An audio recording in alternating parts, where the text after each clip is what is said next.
Espero que disfruten.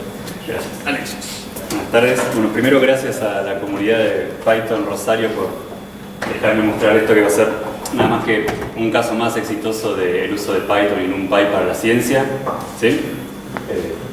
Como para seguir con mi intención de promocionar el uso de una cosa como Python o NumPy, SciPy para la ciencia.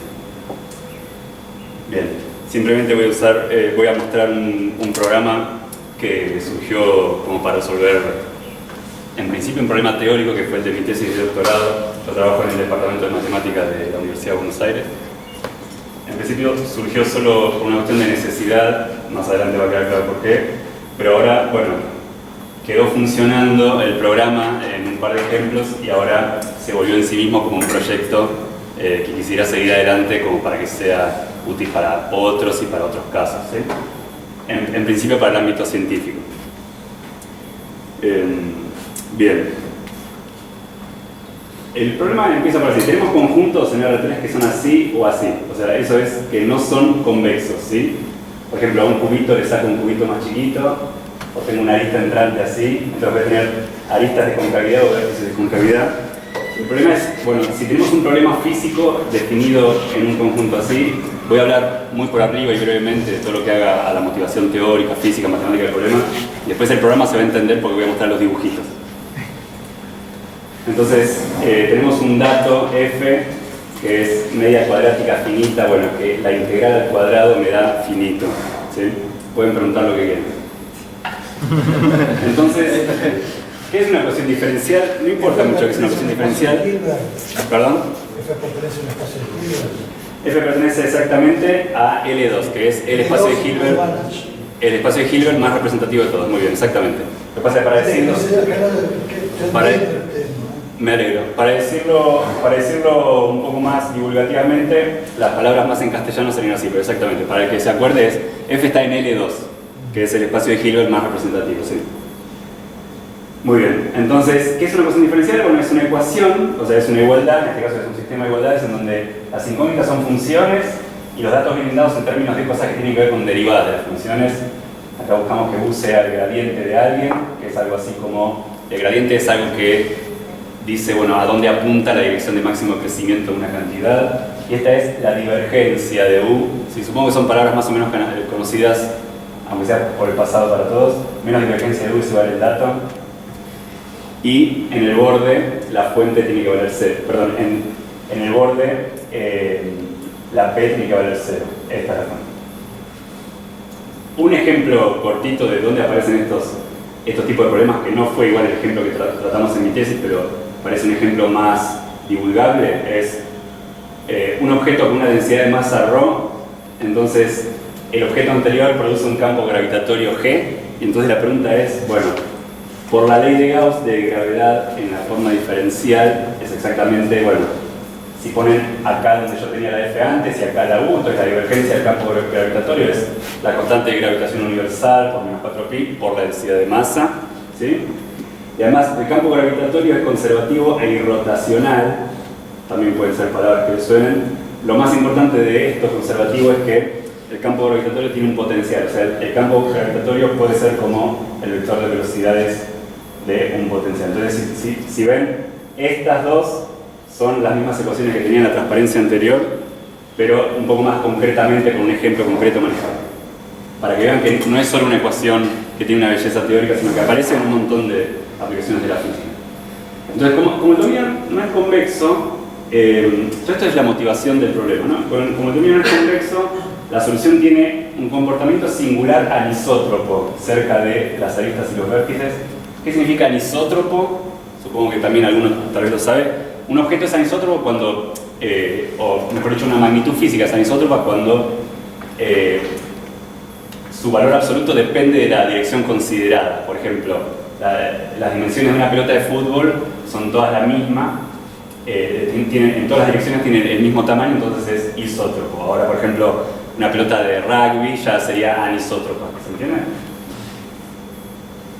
Bien, entonces, como el dominio no es convexo, esta versión es, bueno, ¿por qué no usé cosas ya preexistentes y que fue lo que motivó escribir una tesis para este problema?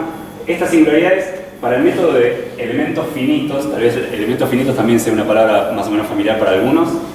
Bueno, el método de elementos finitos estándar falla en el que el orden de la aproximación del método práctico no recupera el orden teórico predicho por la teoría, ¿sí? Bueno, ¿qué significa elementos finitos estándar? Gráficamente lo voy a ejemplificar de esta manera. Yo tengo mi dominio original y lo tengo que subdividir en elementos porque una aproximación se construye calculando en partecitas una aproximación de la función restringida de esa partecita, ¿sí? Se calcula por partecitas una solución por elementos finitos. Entonces, el método de elementos finitos estándar subdivide, pero de manera no anisótropa, o sea, subdividiendo, manteniendo las razones de cambio de los elementos en la siguiente malla, independientemente de la dirección considerada. ¿Lo ven?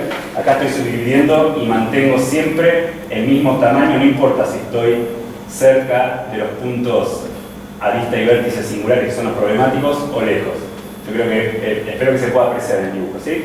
Si acá divido por la mitad, entonces acá también divido por la mitad. Si acá divido exactamente en 4 cuartos, acá también divido en 4 cuartos. Bueno, con este tipo de métodos, el método numérico para poner en la computadora no es bueno, ¿sí? Entonces, bueno, lo que hay que combinar es un refinamiento que sea anisótropo cerca de las singularidades, es decir, acá no se preocupa mucho por esto, acá dice el diámetro del elemento dividido el diámetro interior. Imagínense, bueno, el diámetro del elemento es algo así como el tamaño total, podemos decir, del elemento, dividido el diámetro de la mayor pelotita que le pueda poner adentro. ¿Sí? Por ejemplo, si agarramos una cosa como un palo de escoba, el diámetro del palo de escoba es casi igual a la longitud del palo, pero si yo quisiera meter por adentro una pelotita, es una pelotita de diámetro muy pequeño, ¿se entiende? Entonces, eso, si yo hago el palo de escoba cada vez más finito y más largo, esa cantidad tiende a infinito, ¿sí? Justamente eso es que se pide no acotado. Por ejemplo, ¿sí? Uno de los casos exitosos que resolvimos para mi tesis y que hicimos con nuestro programa es, por ejemplo, si tenemos una arista singular y subdividimos con prismas adentro de prismas, lo ven que yo estoy subdividiendo en las direcciones que no son problemáticas, divido siempre igual, pero cuando me acerco a la dirección problemática estoy subdividiendo de manera más pronunciada hacia donde tengo la arista cóncava. Lo ven que acá la razón de cambio de los elementos es mayor que acá, que siempre son de la misma longitud. ¿Se entiende? Entonces, de este lado aparecen elementos alargados o elongados, como le decimos nosotros, y cada vez más. ¿Sí? Entonces, esto es lo que significa anisotropía, es decir, si miro el plano horizontal, voy a tener una magnitud mucho más pequeña que en el plano vertical. ¿Sí? Bueno, eso tiene que estar combinado con un refinamiento isótropo cerca de donde solo tengo vértices singulares y un refinamiento uniforme lejos de los elementos singulares. Todo esto es porque yo no quiero refinar a troche y moche en todos lados porque voy a meter muchos elementos finitos de más y va a hacer que sea poco eficiente el rendimiento de una aplicación en un programa. Bien, entonces justamente la dificultad era describir las mallas, o sea, la manera de subdividir los primeros dominios que yo puse. Y bueno, la motivación de esto fue que yo estuve invertí un tiempo buscando malladores que ya existan, que sean pagos o no pagos, y ninguno funcionaba para lo que nosotros queríamos hacer, ya sea porque, bueno, muchos malladores que andan en la industria tienen una cuota de falsedad en algunos casos problemáticos. Por ejemplo, si tenemos dominios problemáticos como los que yo puse, el mallador devuelve a lo mejor una lista de solo tetraedros, por ejemplo, pero eventualmente devuelve tetraedros degenerados que son con los 4 vértices en el mismo plano, o sea que en vez de devolver un tetraedro, devuelve un triángulo. ¿Está bien? Pero eso, claro, eso es un riesgo porque no avisa el programa que está devolviendo eso. Entonces, bueno, es una manera emparchada de, bueno, el mallador poder salir a la venta en la industria. Eso no nos sirve. Y lo otro es que, bueno, lo que nosotros estamos proponiendo es, para mallar dominios poliederales generales, tenemos que combinar poliedros de distintas formas. Vamos a ver en un rato que vamos a usar prismas triangulares, tetraedros, pirámides. Y tampoco había ningún mallador en la industria, o aunque sea de software libre y gratuito, tampoco lo había. Entonces, por eso, bueno, la decisión que tomé fue, bueno, me hago yo mi mallador. ¿Sí? Entonces, bueno,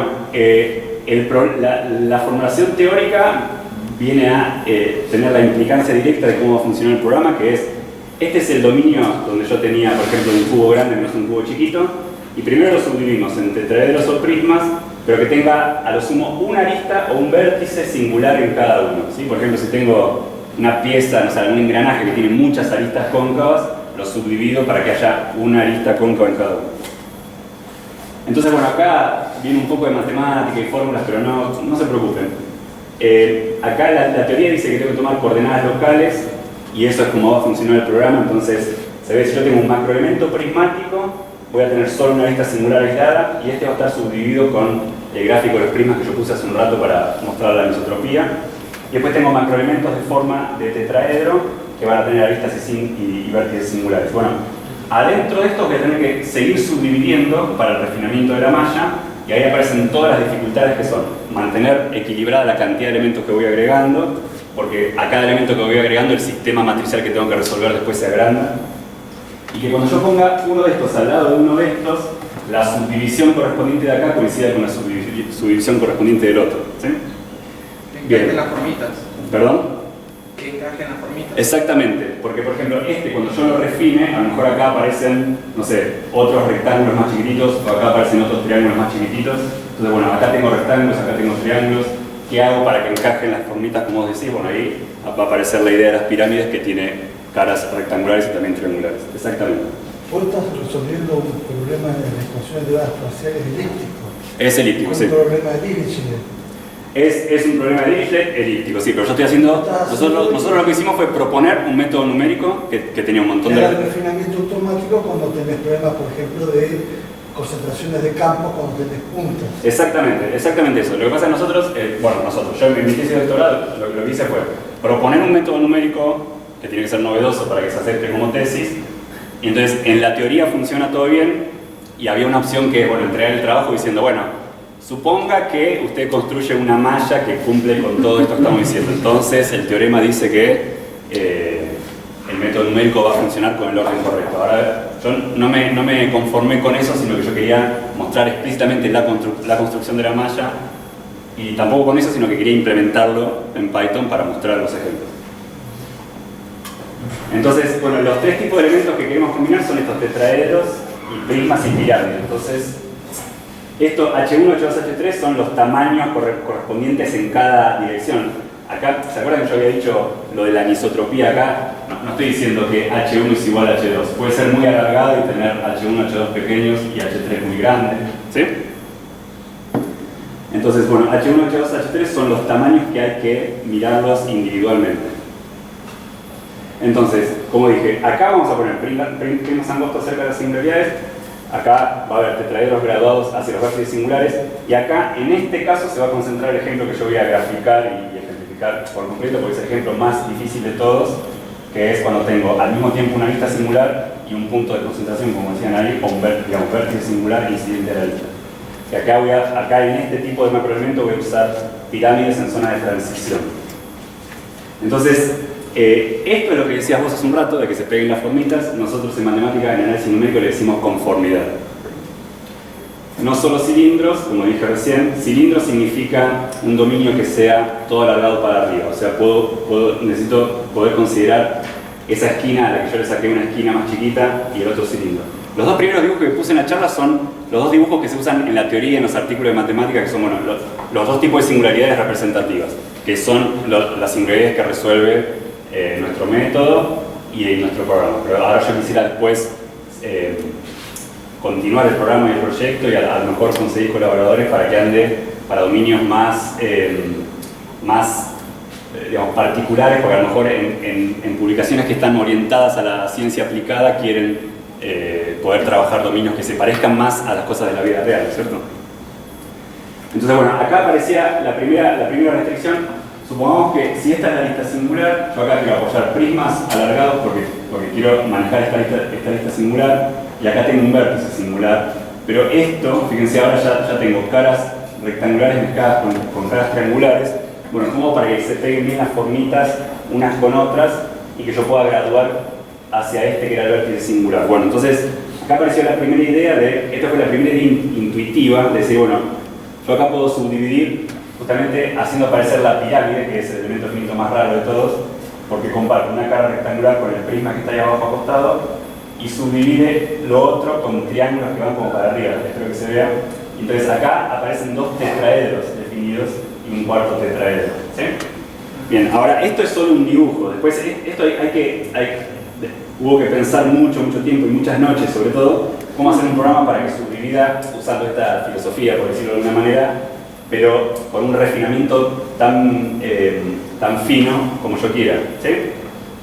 Sería la base, está en dirección a la punta. Sí, la punta singular es esta y la vista singular es la que está abajo. Sí, no, pero yo para comprender cómo está... La pirámide sí, la pirámide está, la base está tocando el prisma y la punta de la pirámide está como saliendo para acá para adelante. Claro, este tetraedro sí, en realidad esta punta mirará como atrás. Claro. Y la cara adelante sí, claro, el tetraedro original, la punta mirará atrás. Sí. Bueno, acá esto es como para recordar los tamaños que usamos, entonces ahora va a aparecer una fórmula un poco llamativa, pero que es la restricción que encontramos que servía de qué tenían que cumplir los tamaños de los elementos para que el método funcione con el orden correcto sin agregar elementos de más al sistema para manejar en la computadora. Porque digo, si tienen un método que subdivida todo por todos lados con elementos arbitrariamente pequeños, eso va a manejar las singularidades, pero no va a ser practicable por el orden, el orden de cantidad de elementos que estoy metiendo en cada malla, no va a ser practicable ponerlo en una aplicación concreta en una computadora, ¿sí? Fíjense que por cada elemento que ponemos son cuentas y cuentas que le hacemos hacer a la computadora. Entonces, esta es así, las fórmulas son de cómo tienen que ser los H1, H2, H3, que esto, de nuevo, es como un arma de doble filo. Esto, desde el punto de vista teórico, nos dice, si hacen las cosas así, esto va a funcionar, como para el teorema va a estar bien, pero ahora esto se vuelve una restricción de que el programa de mallado tiene que cumplir esto específicamente, ¿entienden? Entonces acá tengo, en la malla número n, ¿sí? Cuando yo venía, por ejemplo, con los prismas, decía, bueno, primera malla, segunda, tercera, mientras voy refinando, en la malla número n, H1 y H2 tienen que ser esta cantidad, 1 sobre n elevado a esta potencia, si, if, en castellano significa sí, supongo que eso sí lo saben. Si escribieron código, todos sabemos que if en castellano significa sí. Si la distancia del elemento a la lista singular es 0, o sea, ¿qué significa distancia 0? Significa que se están tocando. Bueno, realmente no importa, esta diapositiva es la restricción ahora que tiene que cumplir el programa cuando construye los elementos respecto de cuánto tiene que medir un elemento apuntando para cada lado, ¿sí? Entonces, muy U son unos parámetros dados por la teoría del EDP. Bien, entonces acá, el programa del mallador lo tengo acá en GitHub, ¿sí? Para que lo quiera ver. Igual yo, tal vez, si quieren podemos mostrar un poco de código. Bueno, mostrar código no sé si tiene mucho sentido, porque el código por momentos se ve así, o por momentos se ve, por ejemplo, así, que es... Fíjense, claro, porque acá, por ejemplo, ven, esto es álgebra lineal pura, ¿no es cierto? Acá si hacemos un esfuerzo por ver, P0 es un vector, P0, P1, P2 y P3 son vectores en R3. Y ahora estoy haciendo este coeficiente que tiene que estar sacado de manera muy especial de una matriz, o digamos de un tensor que tiene 4 grados de libertad.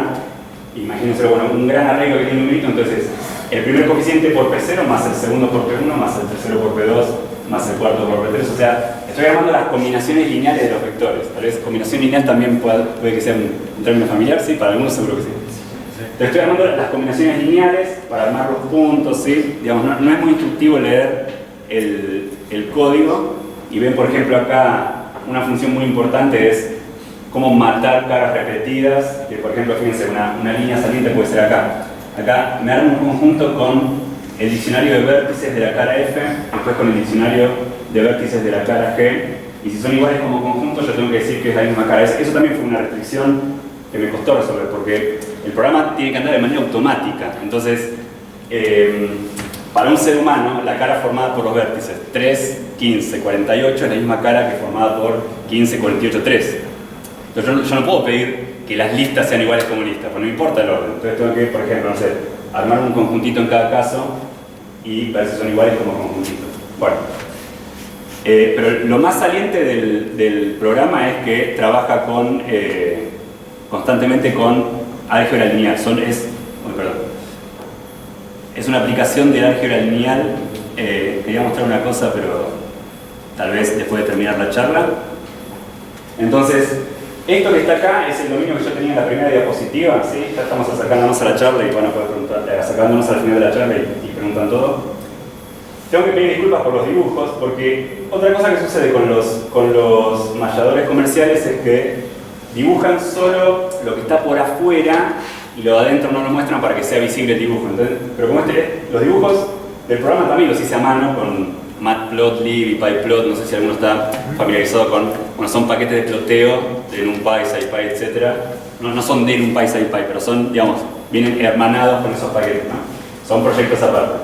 Entonces, estos dibujos son hechos por mí, ¿sí? O sea, tuve que hacer otro programita que haga la cuentita para hacer el dibujo. Entonces, como no soy diseñador gráfico, soy apenas matemático, no consumí tiempo en borrarlo de adentro, pero digamos, hay que hacer un esfuerzo por entender el dibujo. Pero, sí. ¿Vos ahí lo dibujaste en el plano haciendo las cuentas para que te dé la perspectiva? No. ¿Es un modelo 3D que por ahí si lo metes en Blender o algo lo podés rotar para verlo y ese tipo de cosas? No, rotar para verlo sí, pero esto es un PNG que lo guardé y lo puse en mi charla en LaTeX. Sí. Si lo ejecutamos se puede rotar porque... Ah, perfecto, vos hiciste el modelo 3D, digamos. Sí, porque yo usé, cuando usás PyPlot y Matplotlib, creo que Python usa el GNUplot. Yo uso Linux Debian, pero para graficar llama al GNUplot, que es un proyecto totalmente independiente de Python y todo, pero... No, pero Matplotlib entonces, no llama. bueno, También usa Matplotlib y no llama. Bueno, llamará algún otro, pero llama algún otro que... Y vos construyes un 3D, te permite la rotación. Está bien, tal vez, sí, bueno, sí, pido disculpas, tal vez es un detalle eso. GNUplot creo que es cuando haces dibujos en 2D, pero no obstante eso, sí, llama a algún programa que probablemente sea que decís vos que si arrastrás con el mouse te permite girar. Sí, es un dibujo 3D entre comillas. Digamos, todos los dibujos son siempre en 2D, ¿no? Pero sí, si lo girás es como si fuese 3D. Sí, es como los dibujos de MATLAB, a lo mejor alguno habrá usado MATLAB. Entonces, este es el dominio original, ¿sí? Al que le saqué el primer lugar. Y ahora lo que tiene que ver es que en cada octante está cada cubo subdividido en 5 tetraedros. Traté de ponerle colores distintos para que se distinga. ¿Sí? Pero entonces acá el resultado es que en cada tetraedro hay a lo sumo un vértice singular y a lo sumo una arista singular, que son estas 3. ¿De acuerdo? O sea, no hay ningún tetraedro que tenga 2 de estas aristas singulares. Más adelante se van a entender un poco más los dibujos.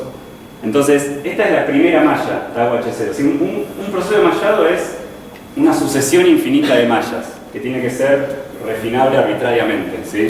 Porque yo tengo que poder hacer un método que me permita, por ejemplo, supongo que todo esto es para calcular decimales de pi. Bueno, yo quiero poder conocer todos los decimales que yo quiera, no hasta el tercer decimal correcto, ¿de acuerdo? A eso nos referimos con que tiene que refinarse arbitrariamente. Entonces, bueno, acá esto lo puse así porque estos numeritos van cambiando con el dibujo, ¿sí? Este es un macro tetraedro que tiene una arista singular acá y un vértice singular acá. Entonces, esta es la primera división que yo había hecho a mano que me pareció, bueno, con esta filosofía a lo mejor algo. Entonces, lo ven acá es tau h, ahora es 2 menos 1, que es tau h1, ¿sí? Entonces tiene que mantenerse un invariante que es 2 segmentos por arista, o sea, 2 más 1 nodos por arista. Esta versión que está acá es una de las cosas teóricas que aparecieron como después restricción, ¿sí? Como dificultad extra para hacer esto. Y acá HI, que es el tamaño, depende de en qué malla estoy, depende de un parámetro dado por la teoría y de qué elemento tengo, ¿sí? Y las pirámides, bueno, también en nuestro método las pirámides no tienen que tocar las singularidades que son la lista de abajo y el vértice de acá, porque las pirámides, eso lo dije hace un rato, tienen que ser usadas solo para las zonas de transición entre prismas que tienen una cara rectangular y tetraedros que tienen solo caras triangulares. Entonces, bueno, después de pensar un poco me di cuenta de que tal vez mirando esto como si fuese el caso base de una cierta recursión, se podía replicar como un refinamiento. Y si ustedes se fijan, por ejemplo, si ustedes cortan, por ejemplo, la visión acá, ¿sí? Si ustedes miran, y quisiera hacer sombra de alguna manera, pero si ustedes miran acá, me tengo que parar yo, ¿no? Así. Ahí. Si ustedes miran así el dibujo, lo que se ve ahí como a la izquierda abajo es lo mismo que yo tenía acá, pero solo que más chiquito. ¿Se ve? ¿Se vio? A ver, hacemos... Claro, más refinado. Exactamente, más refinado. A ver, hacemos de nuevo las sombras chinescas, ¿sí? Entonces, de alguna manera, la parte bonita del programa es que trabaja con una especie de bueno, pensamiento recursivo, ¿sí? Entonces acá ahora completa los niveles faltantes abajo con más primas por allá abajo. Casi un fractal. Parecido, sí, parecido. Yo no quería mandarme tanto a la parte, pero sí, en algún momento surgió ese comentario, sí, en otra charla.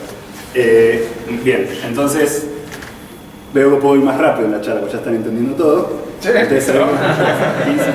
15. Gracias. Entonces, sí, bueno, esto es lo que yo decía, un programa de mallado no es solo hacer esto o solo ponerlo de manera teórica, sino que yo tengo que permitir que el programa refine todo lo que yo quiera, ¿sí? Por ejemplo, ahí dice, bueno, hasta 7, pero sigue y sigue, ¿sí? El programa solo toma la letra N, que es cuántos, por ejemplo, nodos por arista quiero tener. Bueno, ese es el primer problema.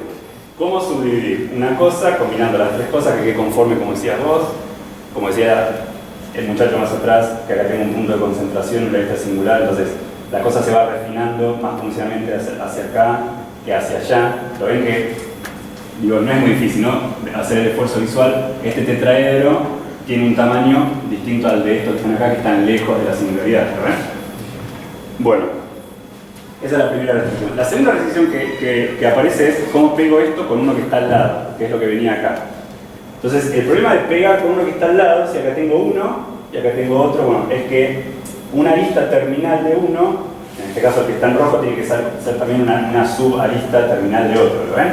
O sea, no puede quedar, por ejemplo, este vértice en rojo en el medio, partiéndome al medio de la lista negra que tengo en el otro subdominio, porque poner un vértice acá, partiendo una lista del otro, bueno, tiene unas implicancias matemáticas terribles, entonces hay que hacer como toda una teoría aparte y hacer todo de nuevo si yo quiero permitir que las aristas estén ahí partidas al medio por un vértice ajeno, ¿se entiende?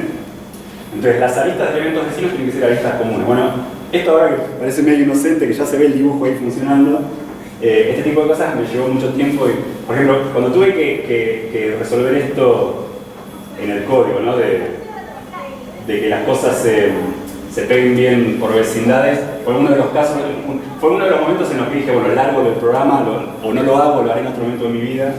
Bueno, pero finalmente funciona y también tiene que funcionar pegando todos con todos, ¿lo ven?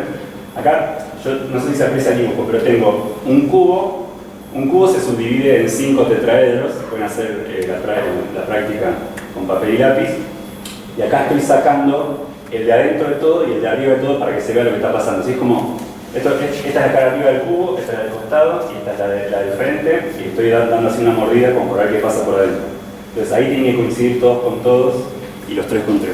Y de nuevo, lo que funcionaba para una cosita aislada, sin pegar ninguno con ningún otro, lo de refinar arbitrariamente también tenía que funcionar pegando todos con todos, ¿sí? ¿Está? Y bueno, finalmente funciona. Y de nuevo, acá tengo por ejemplo la graduación, acá fíjense cómo cambian los tamaños de las cosas. Acá tengo un tetraedro y un prisma bien finito, y acá tengo tetraedros grandotes, ¿sí? Y más abajo voy a tener prismas, no se ven porque por esto que decía de que el dibujo muestra todo el esqueleto, entonces se nula la vista, pero más abajo están los prismas que no son tan elongados como los que señalé recién. Bueno, después está la conformidad, eso es conformidad por aristas, después venía el problema de la conformidad por caras, que también era un problema para resolver, y acá, bueno, no espero que se entienda el dibujo, no se entiende, pero créanme que funciona bien. Por ejemplo, acá hay un tetraedro rojo y un tetraedro negro, bueno, entonces yo creo que se ve que la cara triangular que está en vertical es toda la cara entera, tanto de uno como de otro, ¿lo ven? Eso sería conformidad por caras, ¿sí? Digo, eso era una dificultad a resolver porque el programa sigue lo que dice la teoría. La teoría dice que hay que aislar la singularidad de cada una y trabajar con esto que llamamos como macroelementos, que es este rojo y este negro, refinarlos por separado pero que se peguen bien al final.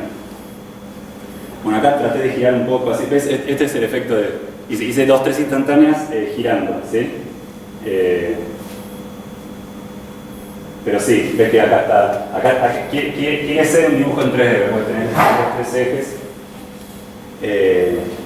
Bueno, esto son cosas que, por si surgieran las preguntas, que igual lo dije en voz alta. El programa lo que usa es, o digamos, lo que puede decir es como las ideas que se me ocurrían era, bueno, usar conceptos de álgebra lineal. O sea, ¿qué es álgebra lineal?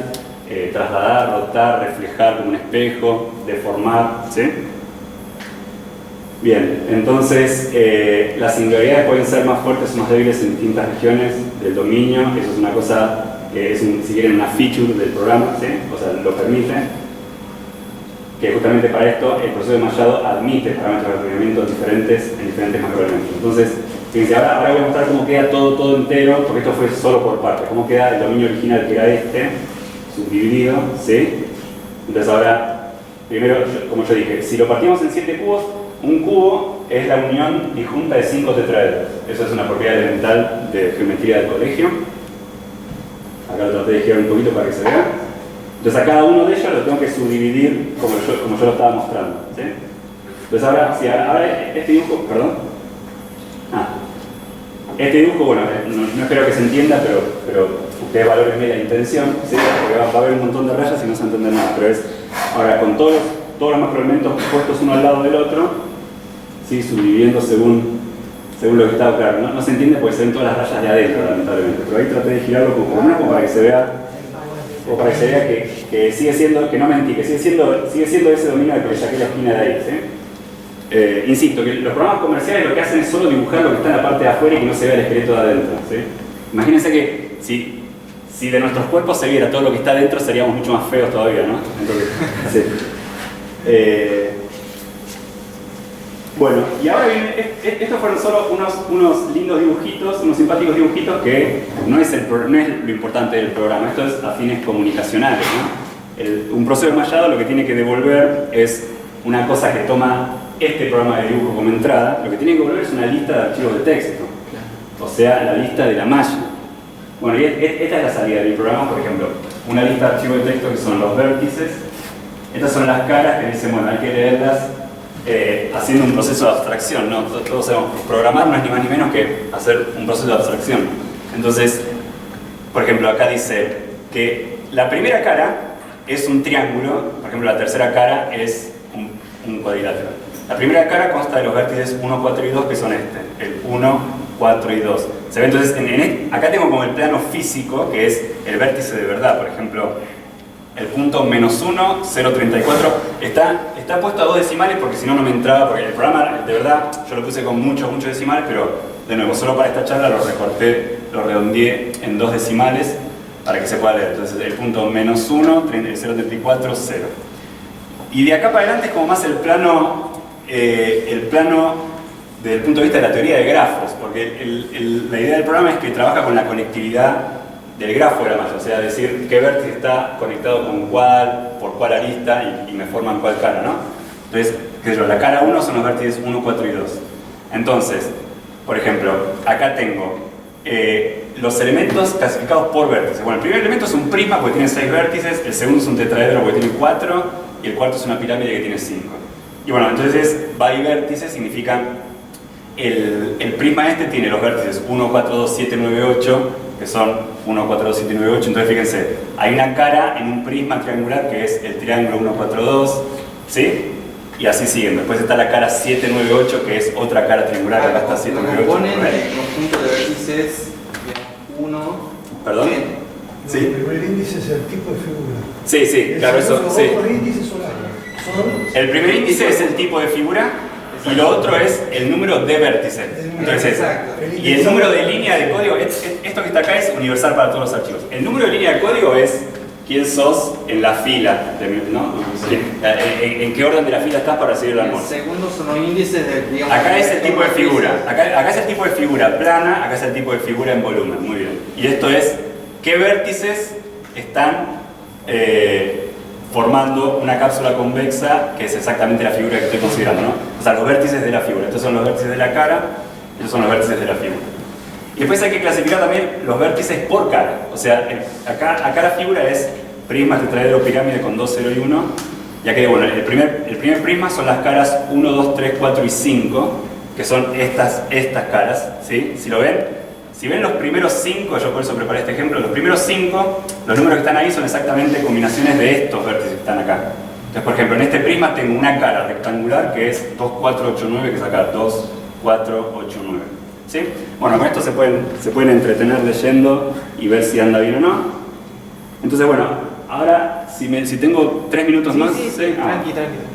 Bueno, esto es el primer programa en cuestión, que es la resolución, digamos, que comporta proponer un método numérico novedoso que es, bueno, primero tengo que definir cuál es la subdivisión del dominio, porque a partir de ahí yo voy a decir cómo se define todo lo demás que involucra el método, ¿sí? Cómo se definen las funcioncitas aproximantes de cada lugar. Todo está en términos de esto que está acá. O sea, ¿por qué es de crucial importancia conocer esto? Porque después yo tengo que, por ejemplo, decir este menos este más aquel sobre 2, y eso me da el coeficiente de alguna función, por ejemplo, polinomial, que es una base para la aproximación del método, ¿sí? Entonces, todo va a estar en términos ahora de cuentitas con estos números que están acá. Bueno, ¿y eso para qué? Ahora también quiero hacer como una especie de recuerdo de alguna materia de álgebra lineal que hayan hecho. Entonces, el problema sobre la malla es un sistema de ecuaciones lineales con matriz en bloques, ¿sí? Yo del problema físico, que puede ser, por ejemplo, caracterizable en dimensión infinita, paso a un problema de resolver una matriz grandota, ¿sí? Entonces, y acá, si quieren, U y P simbolizan lo que yo había puesto al principio de todo. La U sería como el campo gravitatorio y P como la densidad de masa, y este es el dato, como dijo uno de los oyentes, en L2, ¿sí? Entonces, el segundo problema es con el resultado, con esto que es la salida objetivo del primer programa, y opcionalmente un programa que dibuje para contarlo, tengo que armar esta matriz. O sea, el cálculo de esta matriz de qué pongo y qué no pongo acá, y qué pongo y qué no pongo acá para resolver el sistema, esto es un problema en sí, porque se llama el ensamblado del sistema, ¿sí?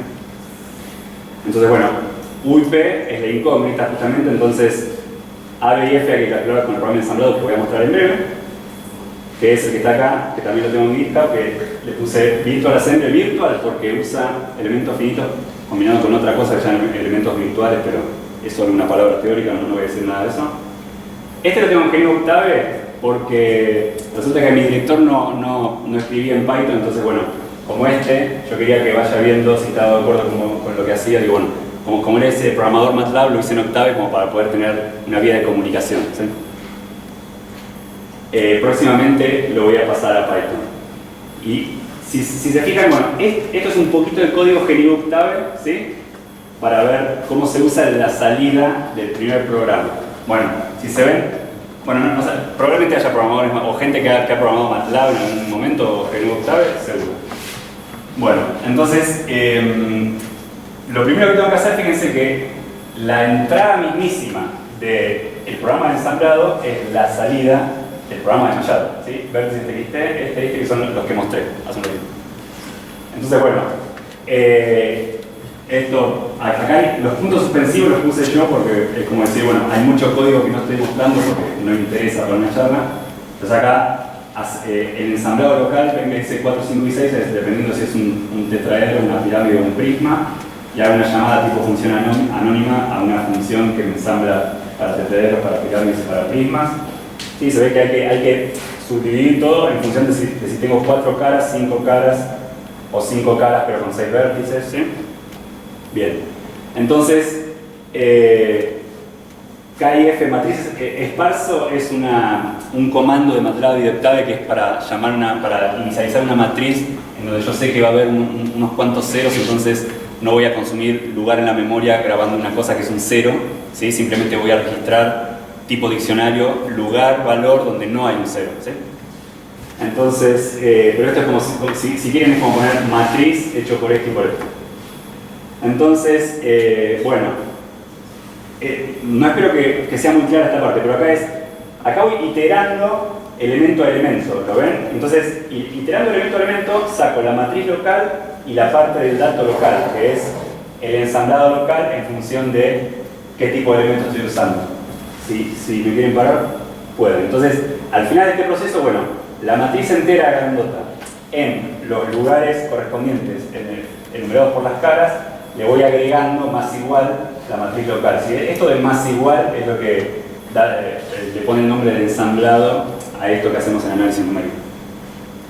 Entonces, por ejemplo, bueno, este es el ensamblado de un prisma y de nuevo acá hay que hacer la media entre los vértices porque tengo que tomar los puntos medios para hacer cosas que aproximen integrales que se llaman cuadraturas, que probablemente también hayan oído mencionar. Después tengo, bueno, acá, por ejemplo, este dot es el producto escalar porque es la manera de escribir un integral de manera aproximada, ¿sí? Todo esto es para... Fíjense que es código bastante matemático una y otra vez, ¿no? Porque tengo que simular un integral en un prisma, ¿sí? Un integral de volumen en un prisma. Bueno, en tetraedros es similar a este, en pirámides es mucho más largo porque los elementos virtuales que son los que yo usé no permiten tener una base local, entonces había que hacer cuentas explícitamente todo el tiempo para calcular las funciones. Eso no lo voy a mostrar porque no se va a entender, igual si no lo tengo acá y lo podemos discutir. Y fíjense, al final de todo, la última cuenta al final es muy sencillo, yo tengo como salida, acá esto es la lista de salida en MATLAB, ¿no? Tengo la K, la F, cantidad de caras en cantidad de elementos, eso lo tengo que saber porque tengo que saber la F desde dónde hasta dónde enumera caras y desde dónde hasta dónde enumera elementos. Entonces, esta es la matriz y esta es la F. Y es simplemente llamar a ascend. Y ahora la solución es K barra F, significa invertir la matriz F para resolver el sistema, como si usaran algo parecido a Gauss o algún método iterativo. ¿Se entiende? Entonces, X era la incógnita del sistema. Yo tenía que esto por X era igual a F. Yo estoy haciendo que X sea la inversa de K por F. O sea, estoy despejando la matriz para el lado derecho. Entonces, sencillamente, ¿lo ven? Si yo tenía matriz por incógnita igual dato, lo que estoy haciendo en esta mismísima última línea es que X es igual a la inversa. Esto se llama barra invertida en MATLAB, es un método iterativo como para resolver un sistema sin tener que calcular la inversa como una entidad aislada, que eso consume mucho tiempo. ¿Sí? Entonces acá estoy haciendo X es K barra F, bueno, acá la incógnita es la inversa de la matriz multiplicado por el dato. ¿Sí? Como que toda esta problemática era cuyo objetivo era conocer este vector que está acá, que es la solución, que es el vector de coeficientes de la solución aproximada. ¿Sí? Bueno, y hasta acá llegamos, gracias.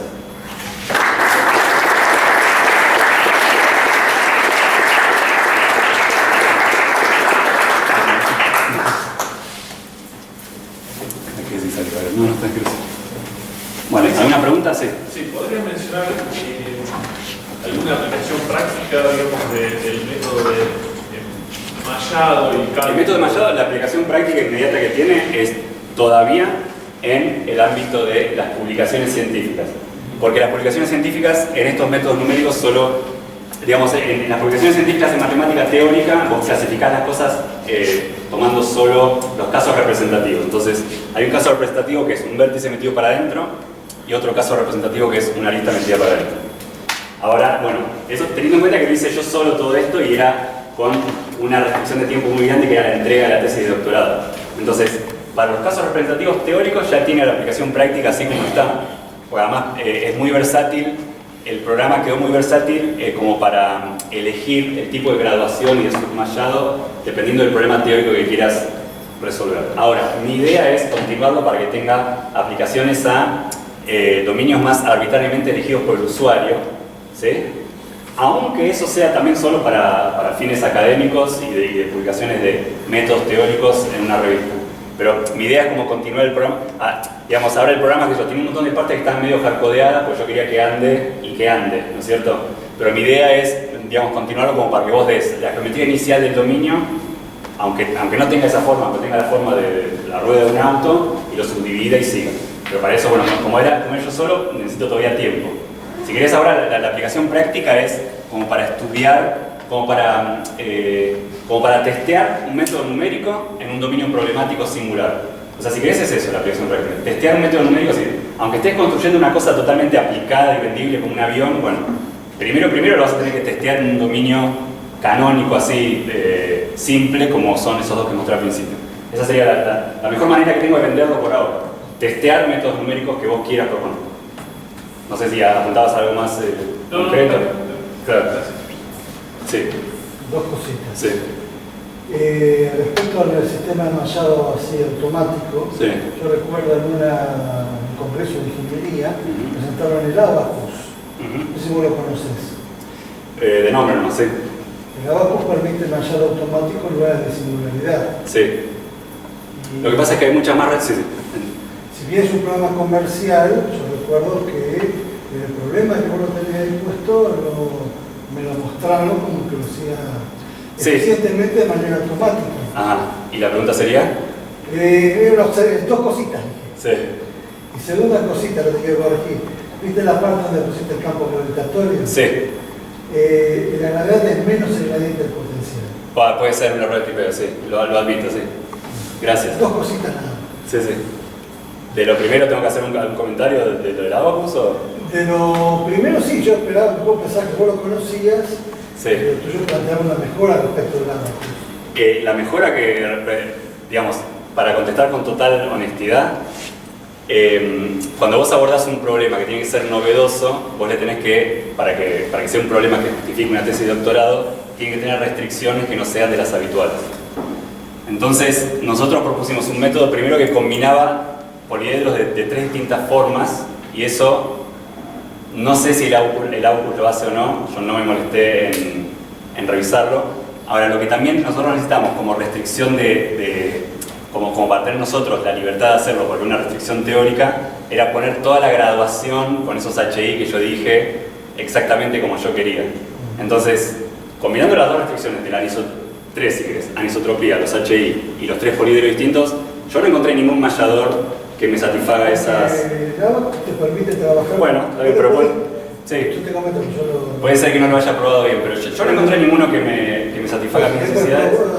Y la segunda parte de la respuesta es que llegó un punto que yo lo quería hacer para mí, yo quería hacer mi propio mallador. Yo no encontré nada de lo que está disponible que...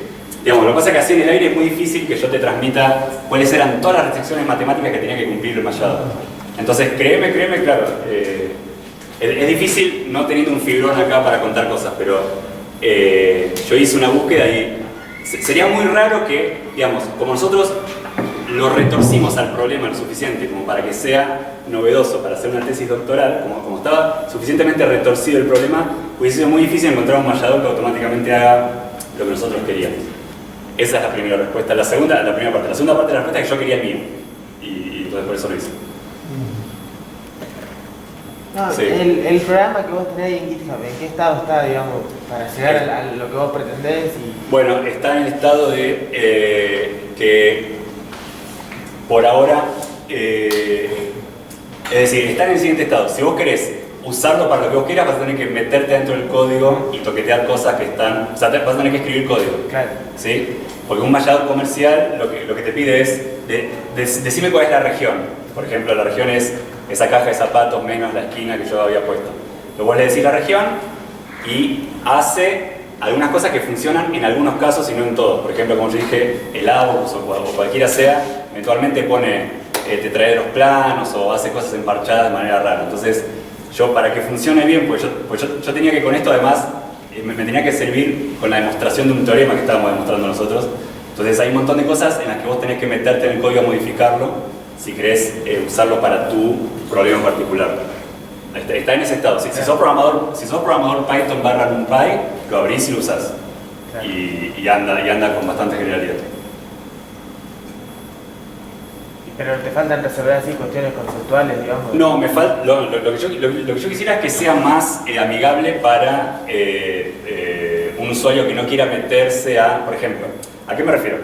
Vos tenés un dominio que tiene las singularidades, y yo dije, primero hay que subdividirlo de manera tal que haya una singularidad en cada lugar. Bueno, esa primera subdivisión la tenés que hacer vos a mano. Claro. Entonces, mínimamente tenés que tener un manejo de qué significa la combinación lineal de dos puntos en el espacio. ¿Sí? O sea, mínimamente tenés que tener ese contenido matemático. Entonces tenés que vos ponerte en el código, voy a poner este punto del espacio, este otro y este otro. ¿Sí? Entonces hay que hacer como un esfuerzo un poco, digamos, es como toda una etapa extra de desarrollo, decir que yo le dé solo el dominio original y esas cosas las detecte solo, ¿se entiende? Sí, sí. Digamos, si tenés un mínimo de conocimiento de álgebra lineal, lo puedes usar para lo que